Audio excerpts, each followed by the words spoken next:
యేసుక్రీస్తు నామములో మీకు అందరికీ వందములు. ఎండాకాలపు ఎండల్లో మనుషులు తట్టుకోవడానికి చాలా కష్టపడిపోతూ ఉంటారు.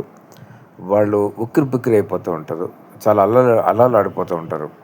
వాళ్ళకి ఇంకో అదే కాకుండా ఎవరికైనా ఒక్క క్షణం ఏసీ ఆగిపోయినా కూడా అల్లలాడిపోతూ ఉంటారు.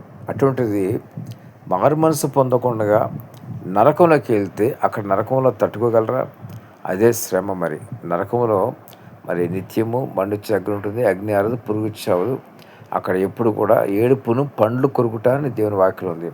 ఇక్కడైతే వేసవకాలము ఒకవేళ ఎండ ఎక్కువగా ఉంటే మరి కొంచెం చికాగా ఉంటారు, కానీ అక్కడ ఏడుపు పండ్లు కోరుకుంటుంది నరకం అని దేవుని వాక్యం సెలవిస్తుంది. కాబట్టి గమనించండి, సమయం దాటిపోవచ్చింది.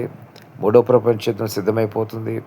మరి ఇంకా ఆ తర్వాత మూడో ప్రపంచ యుద్ధం వచ్చిన తర్వాత మరి ఎంతమంది ఎన్ని కోట్ల మంది, ఎన్ని వందల కోట్ల మంది చనిపోతారో అది మనం ఊహించలేని పరిస్థితి చాలా దారుణంగా తయారైపోతాయి.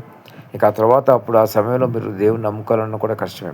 ఆరోగ్యంగా ఉన్నప్పుడు, మీరు నిశ్చింతగా ఉన్నప్పుడే యేసుక్రీస్తుని అంగీకరించి మరి పరిశుద్ధ పట్టణానికి మీరు చేరుకోండి.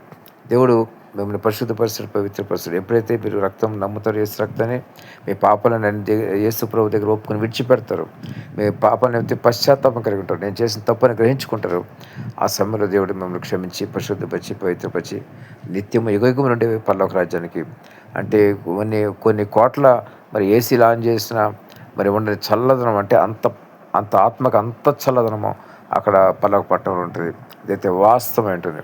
ఎందుకంటే ఒక సమయంలో దేవుడు నన్ను మధ్యాకాశం తీసుకువెళ్ళినప్పుడు మధ్యాకాశంలో ఉన్నటువంటి నెమ్మది, ఆ యొక్క మా ఆత్మలో ఉండే గొప్ప శాంతి, సంతోషం, ఆ గొప్పదైనటువంటి ఆ చల్లదనం చెప్పాలంటే చల్లగా ప్రాణహాయిగా మధ్యాకాశంలో వెళ్తే నేను అనుభవించాను. అలాంటిది పరలోకంలో మరి ఇంకెంత ఉంటుందో, ఇంకెంత బాగుంటుందో మీరు ఆలోచించండి. మీకు చాలామంది తెలియదు కాబట్టి ఈ విషయాలన్నీ మరి ఆలోచించి అనేక మందిని మరి తెలుసుకుని మీకు అవన్నీ కూడా తెలియజేస్తాను. కాబట్టి గమనించండి, జ్ఞాపకం చేసుకోండి. మీరు ఎప్పుడు కూడా నిర్లక్ష్యం చేయవద్దు. అనేక మంది నేను పరిశీలన చేసిన తర్వాత అనేక మంది పరలోకానికి వెళ్ళి వచ్చిన వాళ్ళ సంగతి తెలుసుకున్న తర్వాతే ఇవన్నీ కూడా మీకు చెప్తున్నాను. పరలోకం అనేది ఉంది, అది యుగయుగములు ఉంటుంది. నరకం అనేది ఉంది, అది కూడా యుగయుగములు ఉంటుంది. మీరు సజీవంగా ఉన్నప్పుడే మీరు ఎక్కడికి వెళ్ళాలని నిర్ణయం తీసుకోవాలి. కాబట్టి ఆలస్యం చేయొద్దండి. మరి ఒక భయంకరమైనటువంటి మరి దేవుని ఉగ్రత, అంటే దేవుని ఉగ్రత దినం అంటే మహాశ్రమం రాబోతుంది. కొత్త నిబంధనలో మహాశ్రమం ఉంటారు, పాత నిబంధనలో దేవుని ఉగ్రత దినం అంటారు. అది రాబోతుంది. కాబట్టి మీరు సిద్ధంగా పరిశుద్ధంగా ఉంటే పరిశుద్ధ పట్టణం చేరుకుంటారు. లేదంటే యుగయుగంలో నిత్య నరకాగ్నిలో మీరు కాలిపోవాల్సిందే. దేవుడి మట్టుకు దీవించి ఆశించిన కాక ఆమేన్.